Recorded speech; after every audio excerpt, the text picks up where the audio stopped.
morning and welcome to Athavan News Paper Highlights. Today Thursday, 17th of March 2016. Newspaper Highlights read by Edward Udayadas, Devasagayam Pillai. Before moving for the highlights, let's see what are the newspapers we have for the highlights.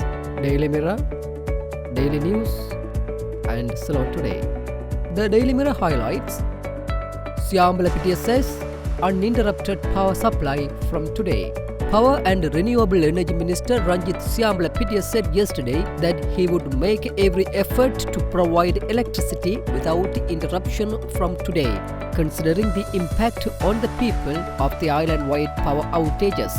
We had to impose power cuts during the last 3 days on several occasions due to the malfunctioning of the Noraichole power plant. All 3 generators had reached the correct temperature for operation by Wednesday evening. We hope to be able to generate power by Thursday morning and that there will be no need for further power cuts, he said. Dhammika Ranadunga threatens court reporter. Rubavani Hallstrop Court's reporter Subramaniam Gunaratnam yesterday lodged a complaint with the Kesalwatha police alleging that Sri Lanka Ports Authority Chairman Dhammika Ranadunga had threatened him and several journalists with death within the Colombo High Court premises. In the complaint, the journalist had said that Ranadunga had threatened to kill him. Ranadunga, who arrived at court to attend a hearing for the bail revision application of his brother Nishantha Ranadunga, had allegedly intimidated the journalists when they captured visuals of him entering the premises. In complaint, the journalist had stated that when Ranadunga questioned him over capturing visuals of him, he replied it was his duty within the framework of media freedom.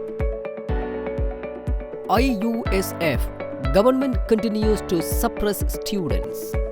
The Inter-University Students' Federation yesterday stated that double standards had been practiced when it came to those who protest in favor of the government and those who demonstrate against the government, slamming the manner in which the police behaved to disperse a protest launched by the IUSF on Tuesday at Fort. The convener of the Students' Federation, Lihuru Veerasekara, said they condemned the tear gas attack. 3 students, including 2 female students, had been hospitalized after the tear gas attack.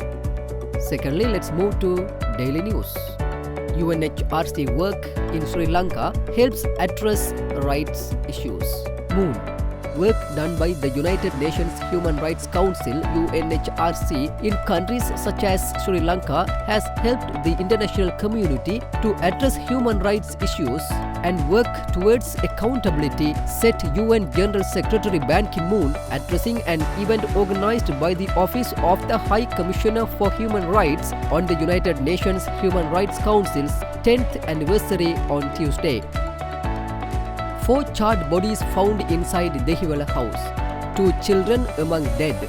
Police suspect electrocution. Post-mortem indicates inhaling of toxic gas. 4 charred bodies, including that of 2 children who are suspected to have died due to electrocution, were found by Dehiwala police inside a house in Kaudana, Dehiwala last morning. These bodies were charred beyond recognition when they were discovered on the ground floor of the 3-storied house. The bodies of 3 females and a male, believed to be from the same family, were found inside the residence. Short-term solutions to power crisis. Report to be submitted to President PM soon. The report containing short-term solutions to the current power crisis will be submitted to the President and the Prime Minister by Tuesday, March 22, Power and Renewable Energy Minister Ranjit Siyambalapitiya said. Finally, let's move to Ceylon Today. PM warns CEB saboteurs, no slack to anyone. Prime Minister Ranil Wickremesinghe warned yesterday that several high officials will have to go home if there is another power outage causing serious inconveniences in the country. He also emphasized the fact that he is implementing every step possible regarding this issue as a Prime Minister who was appointed by the people. The Prime Minister made these comments when he met a group of young parliamentarians of the United National Front. This group urged the Prime Minister to take preemptive action against the destabilization plans of certain members of the Government Medical Officers Association who were acting like dictators and to end the sabotage by some officials of the Ceylon Electricity Board. With that, let's come to an end of today's paper highlights. We will come with more news tomorrow morning. Thanks for listening to Athavan News Paper Highlights.